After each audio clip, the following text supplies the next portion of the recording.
We need to talk. I swear, I can't explain. I was going to say that we needed to form a chapter team. Yeah, that's totally what I was going to say.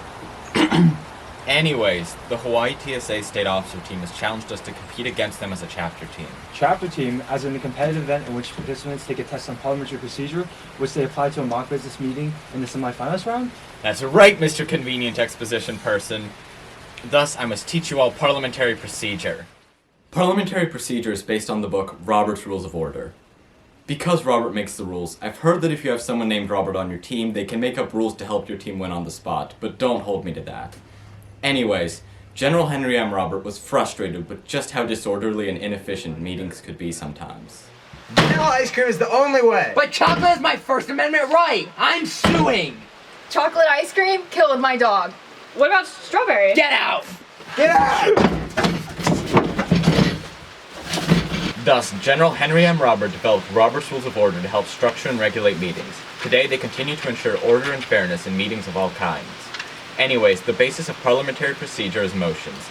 Motions are essentially requests for actions to be made within a meeting. To make a motion, you first need to stand and wait to be acknowledged by the chair. The chair is the person running the meeting. Next, you need to state, I move that, and state whatever you wish to carry out. Then you need a second. 1 second later. No! A second not is in a unit of time. A second is when a member acknowledges that they'd like the motion to be considered by stating second. Next, the chair repeats the exact wording of the motion and debate begins. No, it doesn't. I assure you it does. As you can probably tell, debate can be a little heated at times. To help move things along, members are limited to speaking for a maximum of 10 minutes on only 2 occasions in debate for a particular motion. Additionally, the chair should alternate between those in favor and those opposed for fairness, and they should not participate in debate themselves. When debate concludes, members vote on whether the motion will pass or fail. While some methods of voting include ballot voted, counting voting, and a show of hands, and standing voting, the main method of voting is a voice vote. In a voice vote, those in favor of a motion say aye, while those opposed say no. Whichever side is in the majority gets their way. We are now voting on the motion that Pennsylvania TSA purchase a helicopter for the state officers from Region 3 to use for transportation to state officer events. All in favor say aye. Aye! All opposed say nay. Nay. The nays have it. The motion is lost. Bruh. There are 4 types of motions: main, subsidiary, privileged, and incidental. Main motions are motions that bring business before the assembly, which essentially means that they independently introduce ideas. You can move almost anything depending on what you want to occur. Mr. Parliamentarian? I move that we all dress up in costumes at our next meeting. Mr. Parliamentarian? I move that we establish castaways as our official theme. Mr. Parliamentarian? I move that we paint this house bright orange. Unlike main motions, there is a clear list of possible subsidiary motions. The first one I'd like to talk about is the motion to postpone indefinitely. The motion to postpone indefinitely doesn't really postpone a main motion, but kills it entirely. This is used for embarrassing motions that the Assembly believes do not deserve a proper vote. Some of the motions that were introduced in the previous example may warrant the use of indefinite postponement. The next subsidiary motion that you should know is the motion to postpone to a certain time, which is also known as the motion to postpone definitely, or just as the motion to postpone. This motion actually does postpone a main motion to later. Another subsidiary motion I'll talk about is the motion to amend. This allows you to edit the wording of a main motion, either for clarification or to alter its intent. There are a few ways to amend motions, including insertion/addition, strikeout, and strikeout and insert, the latter of which essentially acts as replacement. All of these can be done to words or paragraphs. Mr. Parliamentarian? I move that we paint this room bright orange. Second. Mr. Sergeant at Arms? I move to strike out the word orange and insert the word purple. Draw off. Best artist gets to paint the room whatever color they want.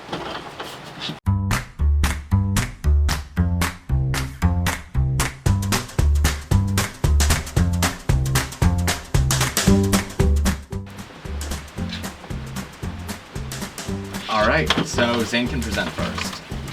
My drawing is of the state officers. So there's 3 girls and 5 guys. And that's the proportion of guys to girls. So I also drew the state officer team. Here I have Madison, Julie, Ben, Rick, Zane, Michelle, Philip, and myself.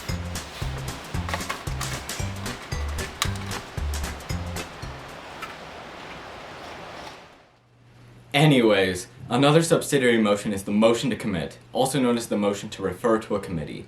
Because a committee can spend more time on a decision and may have a more informed opinion, committees can often handle main motions better than the assembly can, so allowing them to do so can be a wise move. Mr. Parliamentarian. I move that we create Pennsylvania TSA the Musical as a special interest session at our state conference. Second.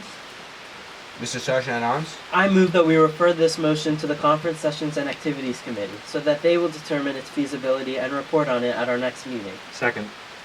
Do you think CSAC will make the right decision? Anyhow, we have to get to talking about subsidiary motion, the previous question. I think CSAC will make the right decision, but perhaps not the one you were hoping for. No! Moving the previous question has nothing to do with the literal previous question asked, but is actually a motion to immediately end debate. If you feel that debate has been going on for too long, this can be a great way to finish it. Mr. Parliamentarian. But if we don't establish meme design as an official TSA competitive event, we'd be doing a disservice to our members and to our values. Madam Vice President. Like we've been saying, for the past hour, we already have a meme design contest. Mr. Parliamentarian. Yes, but the meme design contest doesn't give out trophies. Mr. Sergeant at Arms. I move the previous question. If you want to alter debate time without closing it altogether, you can also use the subsidiary motion limit or extend limits of debate. With this, you can move for members having more or less chances to speak, more or less time per speech, or both. Be thoughtful in how exactly you intend to direct the conversation. If you think more back and forth arguments can help both sides cover and counter-argue with a wide variety of points, considering allowing more speeches per member but less time per speech. If you want longer, more thoughtful responses that should be reflected upon, consider moving for more time per speech but less speeches per member. Lay on the table! Finally, the last subsidiary motion that I'd like to talk about is lay on the table. This motion sets aside the pending main motion for an unknown amount of time until the majority decides to retrieve it from the figurative table, unlike the literal one that I'm laying on right now. The next type of motions is privileged motions. Privileged motions don't directly relate to pending business, but are urgent and require attention above all else. The first privileged motion I'll discuss is the motion to recess. The motion to recess allows you to create a break period in a meeting for a specified period of time.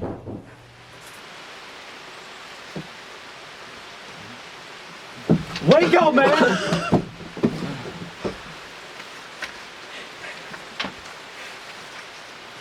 Mr. Parliamentarian. Your best speech in defense of this motion is the only chance that will pass. You're our last hope. Please do your best. I move to recess for 3 hours. The next privilege motion I'll discuss is call for the orders of the day. If the established agenda and/or order of business is not being followed, the call for the orders of the day motion forces the schedule to be adhered to. Another privilege motion is the motion to raise a question of privilege. Raising a question of privilege allows you to point out any inconveniences or disturbances to the assembly or individual members so that they can be addressed. Madam President. I rise to a question of privilege affecting the assembly. State your question. Mr. Chairperson, there's distracting music coming from a nearby room. Never gonna give you up, never gonna let you down, never gonna run around or desert you. Finally, the last two privileged motions are the motion to adjourn and the motion to fix a time at which to adjourn. I grouped them together since they essentially do the same thing. End the meeting. The difference is that the motion to adjourn immediately ends a meeting, while the motion to fix a time at which to adjourn sets a time in the future for the meeting to end. The last main type of motion is incidental. Some significant incidental motions include point of order, appeal, suspend the rules, objection to the consideration of a question, division of a question, division of the assembly, consideration by paragraph or seriatim, motions relating to methods of voting in the polls, motions related to nominations, request to be excused from a duty, and requests and inquiries. Mr. Parliamentarian, you cannot speak over other members. I move to suspend the rules. Mr. Parliamentarian, you cannot break your opponent's knees to prevent them from standing in a standing vote. I move to suspend the rules. Mr. Parliamentarian, you cannot. I move to suspend the rules. As you may be able to tell, my favorite motion is the motion to suspend the rules, which is an incidental motion. You can use this to suspend rules that can get in the way of what you wish to do, though it does require a 2/3 vote, so a strong majority of the assembly must agree with you. Additionally, bylaws and generally rules that protect members' rights cannot be suspended. Another incidental motion is the motion to object to the consideration of the question. If a motion is so absurd that it isn't worth considering, you can use the motion of objection to the consideration of the question to immediately dispel the motion. I move that Pennsylvania TSA begin once again requiring LEAP resumes to be submitted with event portfolios. Mr. Chairperson, I object to the consideration of the question. The next incidental motion that we'll be discussing is the division of the question. This allows you to separate two clauses of one motion into two separate motions which can be discussed and voted on separately. Mr. Parliamentarian? I move that we take a trip to Hershey Park and make Mr. Treasurer fundraise for us to afford the trip. Mr. Treasurer? I move to divide the question so that we separately consider taking the trip and who is going to fundraise for it. Hey all, are you ready for a speed round? Here we go! Appeal allows you to make an appeal to try to override the decision of the chair. Division of the assembly lets a single member demand that a voice vote's results be verified with a standing vote. Consideration by paragraph or seriatim involves considering each paragraph of the motion individually as if they were their own motions. Motions related to methods of voting and polls, motions related to nominations, are also self-explanatory, and requests to be excused from a duty and are also self-explanatory. Requests and inquiries include parliamentary inquiries, which members can use to ask parliamentary procedure questions during meetings.